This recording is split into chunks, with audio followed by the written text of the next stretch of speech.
Bonjour à vous, heureux de vous retrouver pour un enseignement supplémentaire dans Parole de vie. Écoutez, on avait ces derniers temps, on était dans Matthieu, on va rester dans Matthieu encore. Je vous propose d'aller dans Matthieu chapitre 6, verset 19, où là Jésus nous parle de trésor. Quel est ton trésor ou où est ton trésor? Regardez, lisez avec moi dans Matthieu chapitre 6 à partir du verset 19. Donc, si vous avez une Bible, c'est bien. Si vous prenez des notes, c'est mieux encore. Matthieu, chapitre 6, verset 19. Vous avez trouvé. Voilà ce que Jésus dit. Donc, c'est Jésus lui-même qui nous parle. Il parle ici à ses disciples, mais au travers de l'Évangile, il nous parle à nous. Et voilà donc les recommandations qui nous sont données, où Jésus dit « Ne vous amassez pas de trésors sur la terre, où les vers et la rouille détruisent et où les voleurs fracturent pour voler. Ne vous amassez pas des trésors sur la terre où la teigne et la rouille détruisent et où les voleurs percent et dérobent. » C'est un impératif, c'est quasiment un ordre ou un commandement où Jésus dit « Ne vous amassez pas des trésors sur la terre ». En d'autres termes, ça ne sert à rien d'essayer de t'enrichir, d'amasser des trésors, parce que déjà, c'est quelque part il n'y a rien de plus décevant que ce qui se passe sur la terre des hommes. Et c'est vrai. Jésus dit, tu vas amasser un trésor, mais il va y avoir la teigne qui va venir abîmer ton trésor, il va y avoir la rouille qui va venir gâter ton trésor, ou alors il va y avoir des voleurs qui vont venir percer ta maison, donc faire un trou dans le mur et puis voler ton trésor. À quoi ça sert d'avoir passé beaucoup de temps, et quelle frustration, je ne sais pas s'il y en a qui ont connu ça, mais quelle frustration d'avoir amassé un trésor et que voilà, il a été détruit pour une raison ou une autre, ou il a été volé par une personne ou une autre. Et Jésus dit, ne vous amassez pas ces trésors, mais au contraire, amassez-vous des trésors dans le ciel, où là, il n'y a pas la teigne et la rouille qui détruisent, et là, il n'y a pas de voleurs qui percent ni ne dérobent. Donc Jésus fait un contraste entre en bas et en haut. Ne cherche pas un trésor sur la terre, parce que de toute façon, ça va être décevant, mais cherche un trésor dans les cieux. Amassez-vous des trésors dans le ciel. Et Jésus continue au verset 21 en disant, « Car là où est ton trésor, là aussi sera ton cœur. » Quelque part, Jésus parle du trésor comme étant le symptôme qui va nous permettre d'identifier là où est ton cœur. Il y en a des fois qui disent « Mais moi, mon cœur, il est attaché au Seigneur. » Et pourtant, ils amassent un trésor sur la terre. Et Jésus dit « Là où est ton trésor, là aussi sera ton cœur. » Si tu amasses un trésor dans les cieux, ça veut dire que ton cœur est attaché aux choses d'en haut. Si tu cherches et tu amasses un trésor sur la terre, ça veut dire que ton cœur est attaché aux choses d'en bas. Et vous savez, des fois, il y en a qui ont des discours, des belles paroles. Souvent, et Jésus reproche beaucoup l'hypocrisie, autant quand il était sur la terre, reproche beaucoup l'hypocrisie des hommes religieux et puis de tous ceux qui se disaient aimer Dieu et qui faisaient le contraire de ce qu'il disait. Et là, quelque part, est-ce que ça peut être le cas aujourd'hui encore, où certains disent « Non, mais moi, mon cœur, il est attaché aux choses d'en haut, mais la première chose qu'il cherche, c'est à s'amasser un trésor sur la terre. » Vous savez, celui qui a le cœur attaché aux choses d'en haut, qui aime le Seigneur de tout son cœur, qui a le cœur dans la présence de Dieu et qui s'attache à Dieu, eh bien, ce qui compte pour lui, c'est un trésor dans le ciel. Pas un trésor sur la terre. L'auteur de l'Épître aux Hébreux nous parle de Moïse. Il nous dit, Moïse, il avait un trésor sur la terre. Il était prince d'Égypte, il était là donc à la cour de Pharaon, il avait été éduqué, il y avait l'éducation, mais il y avait aussi les trésors, la table du roi. Il avait toutes ces choses, toute cette richesse, mais il a tout laissé Parce qu'il avait les yeux fixés sur un trésor en haut. Il avait les yeux fixés sur la rémunération, sur un trésor qui est au ciel. Son trésor n'était pas dans les choses d'en bas. Il a abandonné tout ce trésor-là pour être attaché à un trésor qui était plus haut, un trésor qui était céleste. Alors, ne te mens pas à toi-même aujourd'hui. Ne triche pas. N'essaye pas de te convaincre avec des fausses pensées, des fausses paroles, des faux raisonnements, en disant « Non, mais moi, je veux un trésor en bas, c'est pour Dieu. » Non, si tu cherches Dieu, tu cherches son royaume et sa justice, tu t'attaches à un trésor qui est en haut et non pas aux choses d'en bas. Et on va continuer au verset 22. Jésus continue en disant « L'œil est la lampe du corps. » Alors là, peut-être certains vont dire, mais là, je ne comprends pas pourquoi on est en train de parler du cœur, maintenant on parle de l'œil. Il dit, l'œil est la lampe du corps. Si ton œil est en bon état, tout ton corps sera éclairé. Si ton œil voit les choses correctement, ça va venir changer tout ton corps. Si ton œil ne marche pas, c'est tout ton être qui est dans les ténèbres. Si ton œil est bien éclairé et en bon état, c'est tout ton corps qui est éclairé.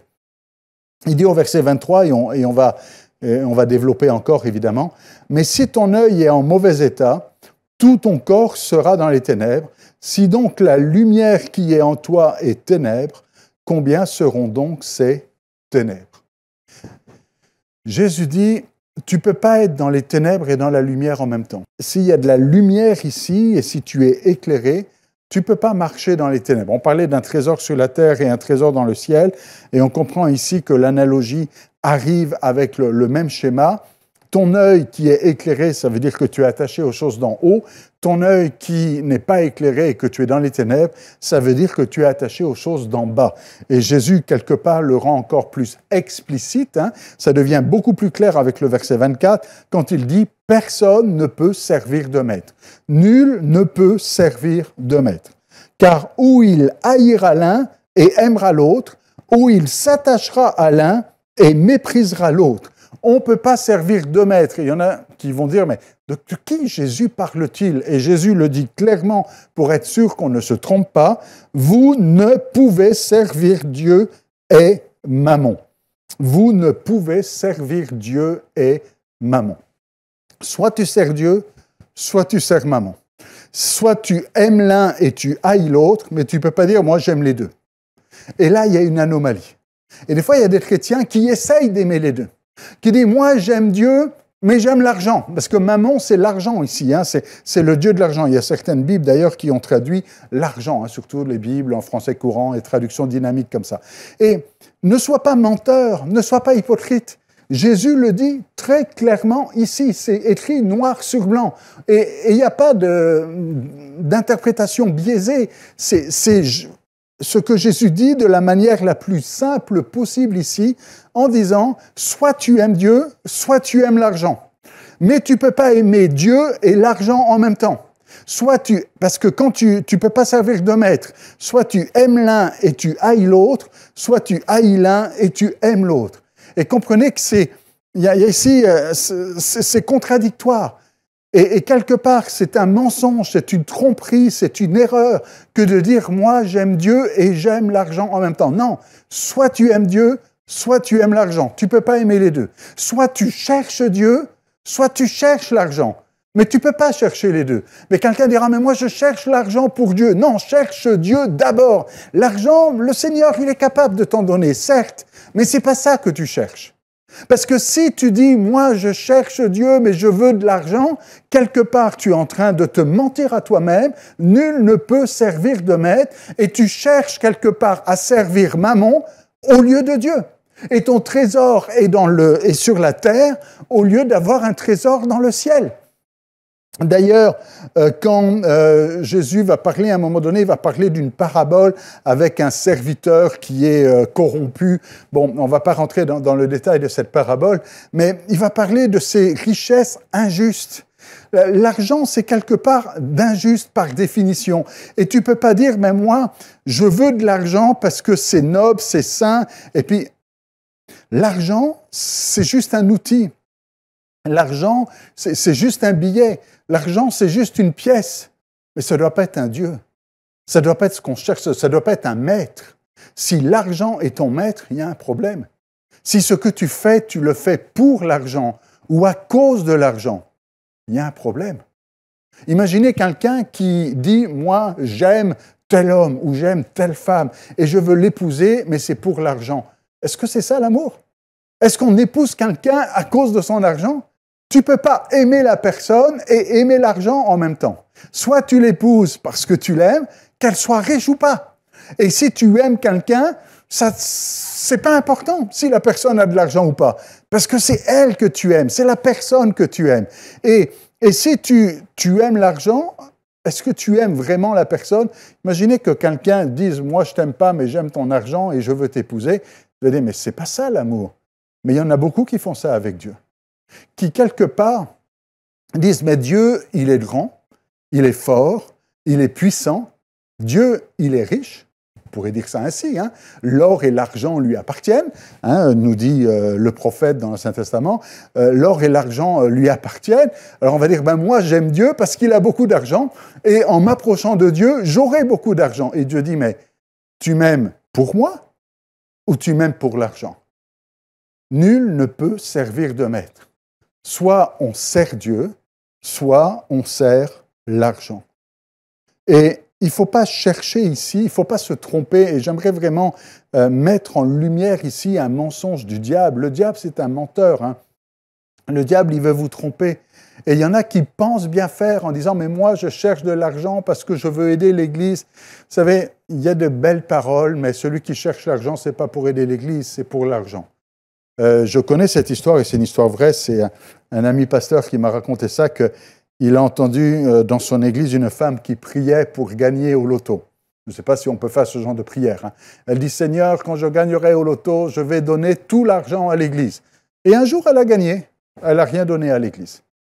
Vous voyez, des fois, on dit des choses et ensuite les actions montrent que finalement, c'était l'argent qu'elle cherchait et non pas les intérêts du royaume de Dieu.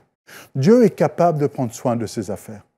Et ce n'est pas à toi à dire, moi, je cherche l'argent pour Dieu. Dieu prend soin de ses affaires. Maintenant, ce que Dieu attend de toi, c'est que tu le cherches, lui, en premier. Nul ne peut servir de maître, que tu serves Dieu, que ton trésor ne soit pas un trésor d'en bas, mais que ton trésor soit un trésor d'en haut. Mais quelqu'un dira, oui, mais quand même, il y a des besoins, il y a des nécessités. Et Jésus répond en disant, c'est pourquoi, je vous dis, dit Jésus, ne vous inquiétez pas pour votre vie, de ce que vous mangerez, ni pour votre corps, de quoi vous serez vêtus. La vie n'est-elle pas plus que la nourriture, et le corps plus que le vêtement? Et Jésus est en train de parler à plusieurs aujourd'hui en disant, tu vois, tu t'inquiètes par rapport à la sécurité financière, tu t'inquiètes de ce que tu vas manger ou de ce que tu seras vêtu. Et Jésus dit, mais la vie est plus que la nourriture et le corps plus que le vêtement. En d'autres termes, Jésus dit, ne te soucie pas de l'argent. Ne te soucie pas de ces choses-là, mais mets ta priorité dans les choses d'en haut. Le reste, Dieu s'en occupe. C'est ce qu'il dit quand il dit au verset 26, « Regardez les oiseaux du ciel. » Il dit, voyez, ces oiseaux du ciel, ils ne sèment pas, ils ne moissonnent pas, ils n'ont pas de grenier, ils ne font pas de récolte, mais le Père céleste les nourrit. Et il dit, ces oiseaux-là, ils ne cherchent pas à amasser de la nourriture. Ils ne se disent pas, il faut que j'ai beaucoup de graines. Les petits oiseaux ne se disent pas, il faut que j'ai beaucoup de stock. Il faut que je sois riche en blé. Il faut que je sois riche en nourriture. Les petits oiseaux, ils ont la nourriture de chaque jour et ils n'amassent pas. Ils n'ont pas de trésor quelque part. Un petit oiseau, il n'y a rien qui lui appartient. Il n'a pas de trésor là. Et Jésus dit, le Père céleste les nourrit. Et il dit, ne valez-vous pas plus qu'eux? Est-ce que vous n'avez pas plus de valeur qu'un petit oiseau? Si le Père est capable de prendre soin des petits oiseaux, il va prendre soin de toi.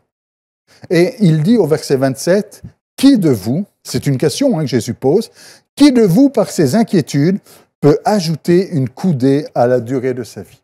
En d'autres termes, quand tu t'inquiètes, ça change quoi? Quand tu t'inquiètes, est-ce que ça fait avancer ton problème? Quand tu t'inquiètes, est-ce que les choses vont mieux? Quand tu t'inquiètes, est-ce que ça fait venir la solution?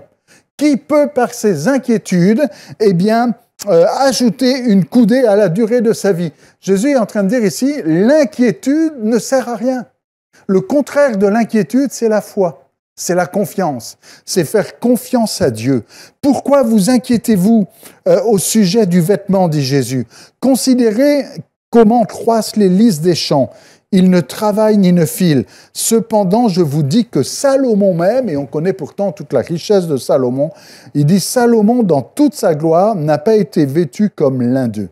Si Dieu revêt ainsi l'herbe des champs, qui existe aujourd'hui et qui demain est jetée au four, ne vous vêtira-t-il pas plus, à plus forte raison, gens de peu de foi? Et vous voyez que Jésus met ça en relation à la foi. Et la foi ici, dont il est question, c'est pas la foi pour amasser un trésor. C'est pas la foi pour avoir une certaine richesse. C'est juste la foi pour dire « Dieu prend soin de moi ». Et il m'accorde le nécessaire. Le vêtement pour être vêtu. La nourriture pour être nourri. Jésus dit au verset 31, « Ne vous inquiétez donc point et ne dites pas « Que mangerons-nous? Que boirons-nous? De quoi serons-nous vêtus ?» Et il dit au verset 32, et ça c'est vraiment une phrase choc ici, « Car toutes ces choses, ce sont les païens qui les recherchent. » Jésus dit, ça c'est pas les chrétiens. Ça c'est pas les enfants de Dieu qui cherchent ça. Toutes ces choses, ce sont les païens qui les recherchent. Celui qui cherche un trésor, celui qui cherche à avoir beaucoup de nourriture, celui qui cherche à avoir beaucoup de vêtements, celui qui cherche à avoir de l'argent, à avoir des maisons, à avoir des voitures, à avoir de je sais pas quoi. Tous ceux qui cherchent ça, dit Jésus, ça, ce sont les païens. Et là, je me dis, mais il y a des choses qui ne marchent pas. Comment est-ce que dans une église, on peut avoir la même attitude que les païens? Comment est-ce que dans une église, on peut chercher les choses? Et Jésus dit, mais ça, ce n'est pas les chrétiens qui cherchent ça. Ça, ce sont les païens qui cherchent ça. Ne sois pas un païen aujourd'hui. Ne sois pas un gens de peu de foi. Ne sois pas quelqu'un qui finalement ne fait pas confiance à Dieu. En disant, moi, je veux de l'argent dans ma banque parce que je veux être sûr d'avoir de quoi manger demain. Et Jésus dit, mais ça, c'est parce que tu fais pas confiance à Dieu. Si tu fais confiance à Dieu, il va te donner à manger tous les jours et tu ne manqueras de rien. Tu n'as pas besoin de faire ta provision, ton stock. Maintenant, comprenez-moi bien, il faut être sage, il faut être prudent. D'accord, mais il s'agit ici de où tu mets ta confiance. Ma confiance, elle est en Dieu. Oh, et je peux vous dire, et je n'ai pas le temps de tout raconter ici, mais j'ai vécu à plusieurs reprises, ma femme et moi, nous avons fait des pas de foi, nous avons marché sans aucune ressource, sans aucun revenu, et le Seigneur a pourvu. Et le Seigneur a pourvu de manière miraculeuse, d'une manière spectaculaire. Nous n'avons jamais manqué de rien, mais nous avons fait ce que dit le verset 33. « Cherchez premièrement le royaume et la justice de Dieu, et toutes ces choses vous seront données par-dessus. » Et là, il faut être vrai avec ce verset. Où Jésus dit, la priorité, le premièrement, le d'abord, c'est d'abord, premièrement, je cherche le royaume et la justice de Dieu. Premièrement, j'amasse un trésor qui est dans les cieux. Premièrement, mon cœur est attaché aux choses d'en haut. Ce que mon cœur désire, ce que je cherche de tout mon cœur, c'est pas à amasser un trésor sur la terre, mais ce que je cherche de tout mon cœur, c'est à amasser un trésor dans les cieux. Ce que je cherche de tout mon cœur, c'est le royaume et la justice de Dieu. Que ton règne vienne. C'est ça notre prière, c'est ça notre volonté, c'est ça notre souhait, c'est ça notre désir ardent. C'est pas que l'argent vienne dans ma vie, mais c'est que ton règne vienne. Seigneur, je cherche premièrement le royaume et la justice de Dieu. Et le reste, dit Jésus, toutes ces choses, comprenez les biens matériels ici, que ce soit la nourriture et le vêtement, toutes ces choses vous seront données par-dessus. Ce n'est pas que Dieu ne veut pas nous donner. Oh, il est fidèle, hein? Et il est capable de nous donner au-delà de ce qu'on est capable de penser et d'imaginer. Mais comprenez que Dieu résiste aux orgueilleux ici. Et que Dieu dit attention à ne pas tomber dans un piège et à te mentir à toi-même. Cherche premièrement le royaume et la justice de Dieu. Et le reste, Dieu prendra soin de toi. Mais le reste, des fois, j'ai l'habitude de dire, le reste, vous savez, c'est, on utilise des fois cette expression, c'est la cerise sur le gâteau. Ou les Québécois vont dire, c'est la cerise sur le sundae. Ça veut dire quoi ça? Vous voyez, vous avez un beau gâteau, puis il y a une petite décoration, comme une petite cerise qu'on met au milieu du gâteau ici. Il y a des chrétiens, eux, ce qu'ils veulent, c'est la cerise. Et ils oublient le gâteau. Mais l'argent, la richesse, la nourriture, le vêtement, ici, dans le contexte, ça, c'est juste la cerise. Mais c'est quoi le gâteau? Ah, le gâteau, ce n'est pas l'argent ici. Le gâteau, c'est le royaume et la justice de Dieu. Le gâteau, c'est le salut que nous avons en Jésus-Christ.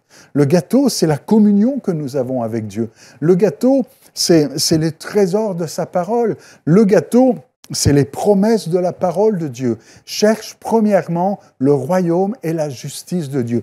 Et laissez-moi vous dire que moi, quand j'ai le gâteau, qu'il y ait une cerise ou pas, ça ne me gêne pas.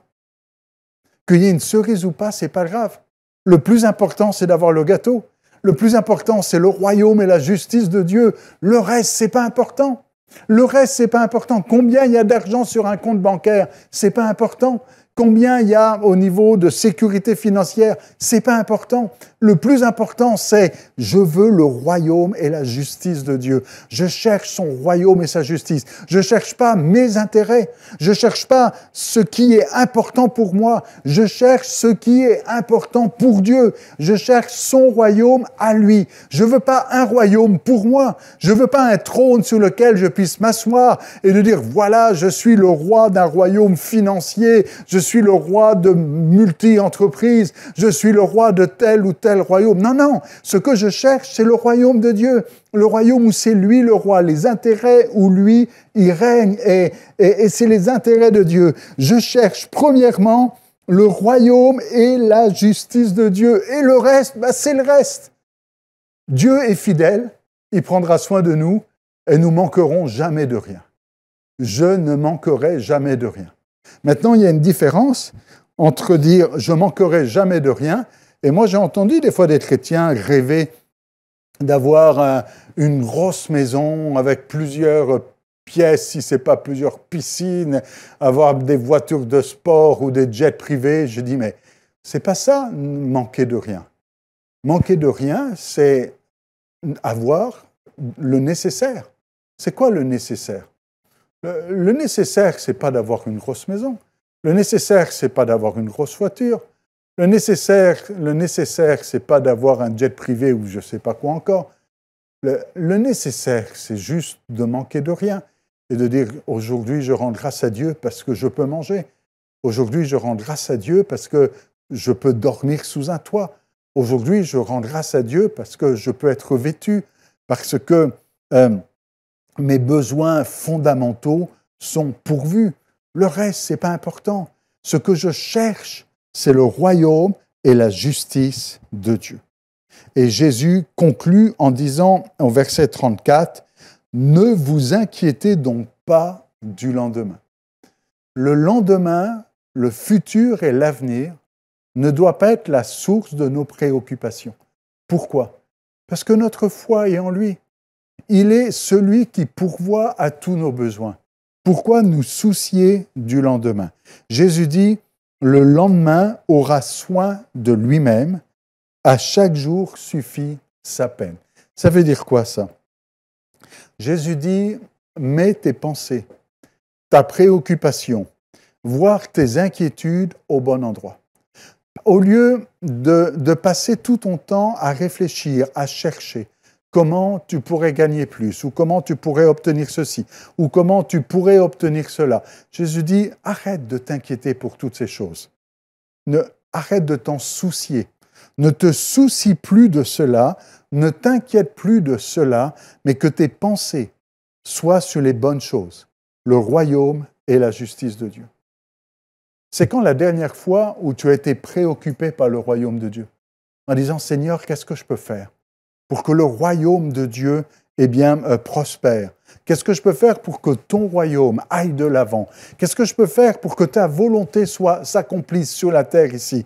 Qu'est-ce que je peux faire, Seigneur, pour tes intérêts à toi? Comme l'apôtre Paul peut dire lorsqu'il rencontre Jésus sur le chemin de Damas, que veux-tu que je fasse? Que veux-tu que je fasse pour servir tes intérêts? Non pas mes intérêts, mais tes intérêts. Et c'est la prière ultime que Jésus va faire dans ce jardin de Gethsémani, non pas ma volonté, non pas ce que moi je veux, non pas ce que moi je désire, non pas mes aspirations, non pas mes souhaits, non pas mes rêves, mais ce que toi tu veux. Et vous savez, il n'y a pas de plus grande satisfaction que de dire « je fais ce que Dieu veut ». Il est fier de moi. Et il me dira un jour « c'est bien, bon et fidèle serviteur, entre dans la joie de ton maître ». Alors aujourd'hui, prends le temps de remettre en cause tes motivations et de dire « après quoi je cours au juste ». Si tu cours après les mauvaises choses, si dans ton cœur il y a un attachement avec les mauvaises choses, si ton trésor est en bas au lieu d'être en haut, c'est le temps de te repentir aujourd'hui et de dire « Seigneur, je veux chercher premièrement ton royaume et ta justice ». Que Dieu vous bénisse.